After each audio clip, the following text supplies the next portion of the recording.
வெற்றின்றது யாருக்கானது? வசதி உள்ளவங்களுக்கா? இல்லாட்டி வாய்ப்பு உள்ளவங்களுக்கா? இது 2மே கிடையாதுங்க. வெற்றின்றது விட்டுக் கொடுக்காத மனசு உள்ளவங்களுக்கு தான். இன்னைக்கு இந்த டாபிக்க ஒரு சின்ன கதையின் மூலியமா நம்ம பார்க்க போறோம். Welcomes to she breeds brave. இந்த மாதிரி அழகான ஸ்டோரிஸ்க்காக நம்ம ஷி பிரீட்ஸ் பிரேவ் சேனலை சப்ஸ்கிரைப் பண்ணிக்கோங்க. கூடவே இருக்க பெல் ஐக்கானையும் கிளிக் பண்ணிக்கோங்க. ஒரு சின்ன கிராமத்துல வசதிகள் இல்லாத ஒரு வீட்ல பிறந்த ஒரு பொண்ணு இன்னைக்கு ஒரு மல்டிநேஷனல் கம்பெனிக்கு தலைவரா இருக்காங்கன்னா நம்ப முடியுமா?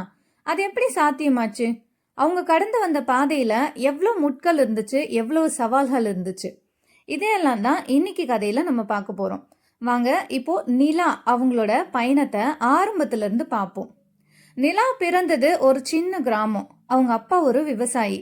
வீட்ல வறுமை இருந்தாலும் நிலா கிட்ட ஒரு பழக்கம் இருந்துச்சு. எப்பவும் கையில ஒரு புத்தகத்தோட தான் இருப்பாங்க.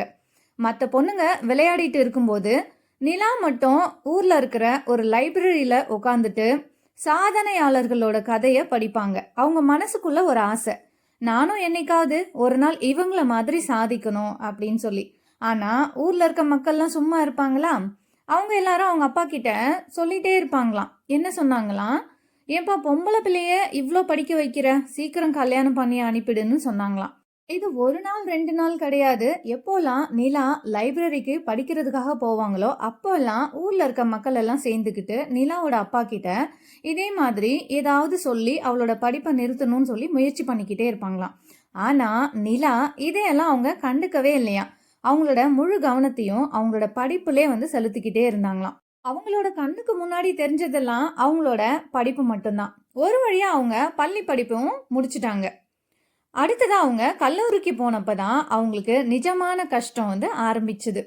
கையில காசு கிடையாது, ஒரு வேளை சாப்பாட்டுக்கே கஷ்டம். அந்த நேரத்துல நிலா ஒரு தைரியமான முடிவெடுத்தாங்க. காலையில கல்லூரிக்கு போறது, நைட்டு ஒரு ஹோட்டல்ல பாத்திரம் கழுவுற வேலைக்கு போறது. நிம்மதி கிடையாது, தூக்கம் கிடையாது, சந்தோஷம் கிடையாது. ஆனா ஒண்ணு மட்டும் இருந்துச்சு, அது அவங்களோட லட்சியம். எப்படியோ ஒரு வழியா கஷ்டப்பட்டு கல்லூரி படிப்பையும் அவங்க முடிச்சிட்டாங்க. இப்ப என்ன பண்ணாங்க ஊர்க்காரங்களாம்? அதான் படிப்பை முடிச்சிட்டல்ல, வேலைக்கு போ அப்படின்னு சொல்லியிருக்காங்க. ஆனா நிலாவுக்கு என்ன ஒரு ஆசைனா, நம்ம ஒரு பிசினஸ் ஆரம்பிக்கணும், நம்மள மாதிரி கஷ்டப்படுற பெண் பிள்ளைகள் எல்லாருக்கும் நம்ம உதவி செய்யணும் அப்படின்னு சொல்லி. இத அவங்க அவங்க கிராமத்துல இருக்க பெண்கள் கிட்ட இருந்தே ஆரம்பிக்கணும்னு நினைச்சாங்க. தன்னோட கிராமத்துல இருக்கிற பெண்களுக்கு வேலை கொடுக்கணும் அப்படின்னு நினைச்சாங்க. அவங்க ஆரம்பிச்ச முதல் பிசினஸ் இயற்கை கைவினை பொருட்கள், அதோட கூடவே பைகள் தயாரிச்சு அதை சேல் பண்றது.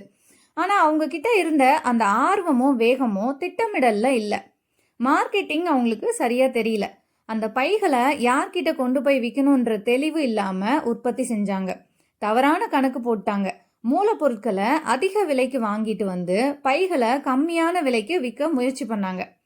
இதனால என்ன நடந்துச்சு? அவங்க கூட இருந்தவங்களே சில பேர் அவங்களுக்கு நம்பிக்கை துரோகம் செய்ய ஆரம்பிச்சிட்டாங்க. அதாவது அவங்களோட லாபத்தை ஏமாத்த ஆரம்பிச்சிட்டாங்க.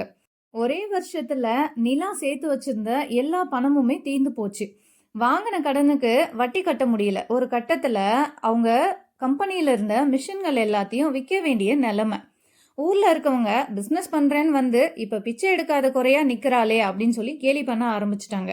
நிலாவுக்கு அன்னைக்கு ஒருவேளை சாப்பாட்டுக்கு கூட வழி இல்லாம, வாடகை கொடுக்க முடியாம ஒரு சின்ன அறையில உட்காந்துட்டு அழுதுட்டே இருந்தாங்க. ஆனா அந்த தோல்விதான் அவங்களுக்கு ஒரு பெரிய உண்மையை கத்து கொடுத்துச்சு. நல்ல எண்ணம் மட்டும் பிசினஸ் பண்றதுக்கு போதாது, சரியான கணக்கும் சரியான திட்டமிடலும் நமக்கு தேவை அப்படின்றத அவங்க உணர்ந்தாங்க. ஒரு 6 மாசம் அவங்க அமைதியா இருந்தாங்க. அந்த 6 மாசத்துல கிடைக்கிற வேலையெல்லாம் செஞ்சாங்க. அதன் மூலயமா ஒரு சின்ன தொகையை சேமிச்சு வச்சுக்கிட்டாங்க. இந்த முறை வேற ஒரு ஃபார்முலா அவங்க ஃபாலோ பண்ண ஆரம்பிச்சாங்க. அதுதான் அவங்களோட modern direct to consumer formula. அவங்க கவனிச்ச ஒரு விஷயம், நகரத்துல இருக்க மக்கள் ஆரோக்கியமான கலப்பிடமில்லாத பாரம்பரிய உணவுப் பொருட்களை தேடுறாங்க. ஆனா அது அவங்களுக்கு சரியான விலையில கிடைக்கிறது இல்லை. நிலா என்ன பண்ணாங்களாம், ஒரு புதிய ஃபார்முலாவை கையாள ஆரம்பிச்சாங்க. இடைத்தரகர்கள் இல்லாம கிராமத்து விவசாயிகள் கிட்ட இருந்தே நேரடியா சிறுதானியங்களை வாங்கினாங்க.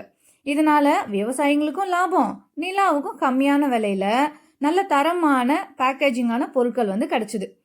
பழைய காலத்து முறைப்படி பொருட்களை தயாரிச்சு அதை உலகத்தரமான பிரீமியம் பேக்கேஜிங்ல மாத்தினாங்க. டிஜிட்டல் மார்க்கெட்டிங், கடையை திறந்துட்டு ஆட்கள் வருவாங்கன்னு காத்துட்டு இருக்காம சமூக வலைதளங்கள் மூலயமா நேரடியாக கஸ்டமர்ஸை பிடிச்சாங்க. ஆரம்பத்தில் 5 பெண்கள் கூட சேர்ந்து தான் வீட்டு சமையல் அறையில் ஆரம்பித்த அந்த பயணம் ஒரு வருஷத்தில் 100 வாடிக்கையாளர்களை தொட்டுச்சு. அவங்களோட தரமான பொருட்கள் அவங்களுக்கான விளம்பரமாக மாறிடுச்சு. நிலா செஞ்ச ஒரு பெரிய விஷயம் என்னன்னா, லாபத்துல ஒரு பகுதியை தன்னோட ஊழியர்களுக்கே அவங்க பிரிச்சு கொடுத்தாங்க.